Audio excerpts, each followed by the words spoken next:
Hello, this is Joana Saahirah of Cairo with another message from the Womb, reporting from my own private paradise, from my front yard. This time around I want to tell you about the relationship between ambition and love.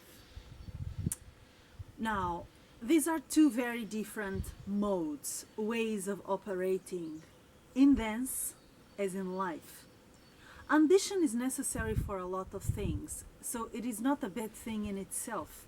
It becomes a bad thing when it dominates everything that you do, when that's the only or the major motor for everything that you do. In terms of Egyptian dance, ambition means what? Means the struggle, means the ego, means the comparison, wanting to be better than other people or wanting to be better than ourselves. Although this can be nice, I repeat, if you work it in the background. You know, when I train myself in a dance studio, I train to be better than I was yesterday. That's good kind of ambition, you know. If I'm completing a choreography, if I'm preparing a show, if I'm preparing a workshop, if I'm writing, if I'm working on the book, you know, so many things that I do that I recognize they demand ambition. But I don't let that ambition be the dominant energy of all those things that I do. I bring love into the table, the channel of love. I speak about this many times regarding Oriental dance, Egyptian Oriental dance. What is the channel of love? Well, it's the surrender. It's doing things because you love doing them, not because you want to achieve something with them. It is being present in the now, because what ambition brings is a postponing of the moment. When I'm operating from an ambitious mode, I'm programming myself to live in the future. I'm doing this because I want to achieve something else which I don't have yet. I'm working on this, I'm dancing, I'm moving because I want to have this result. We always project, if on ambition mode, we always project ourselves, what we're doing, our mental and emotional state into the after. We do something for a result that we will reap afterwards. The love channel is being in the present, is when you say, okay, for now, I will not work for improving myself. I will not work for better results. I will not work for a specific goal. For now, I'm going to enjoy.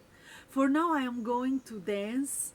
I am going to teach. I'm going to film this video, for instance, from an energy of love, because the work that I do brings me pleasure, brings me joy, brings something constructive to the world. So I put my ambition aside for a while, okay?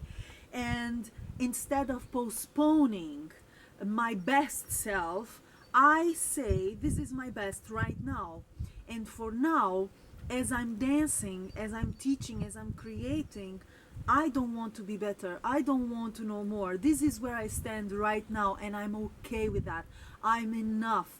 I surrender to this moment and enjoy this moment and enjoy myself and what I can do without any eagerness, any tension, any ambition to do better or to be better. For now, I am totally present and enough and more than enough. So there is no running after some goal, some horizon which is not here anymore.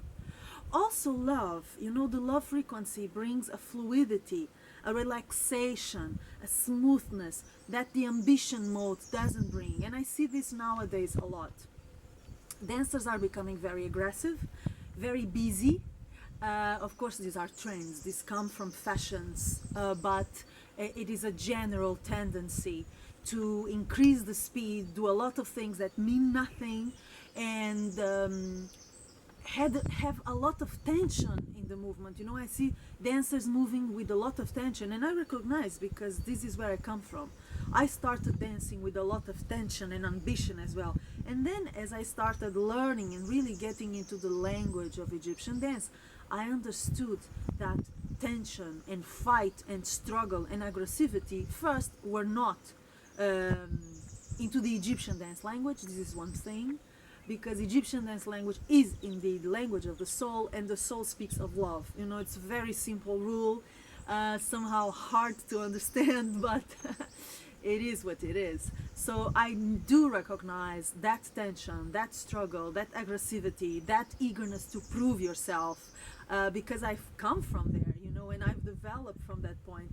But I tell you that use that ambition mode, use that strength, that tension, that aggressivity, that impulse to improve yourself in the background.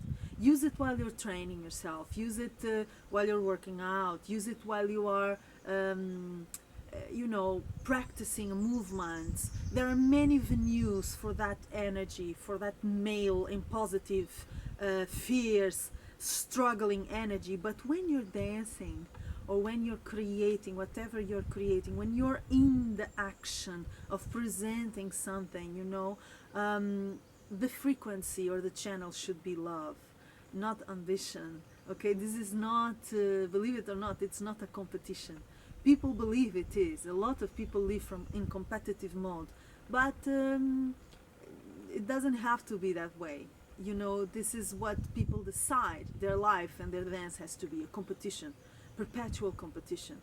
But in fact, what Egyptian dance invites us to do is to experience life as it comes, moment by moment, from a point of view of love, of heart, of feeling, of surrender. So give it a try, okay? I promise you it will be worth it. A big, big kiss, and I'll see you soon.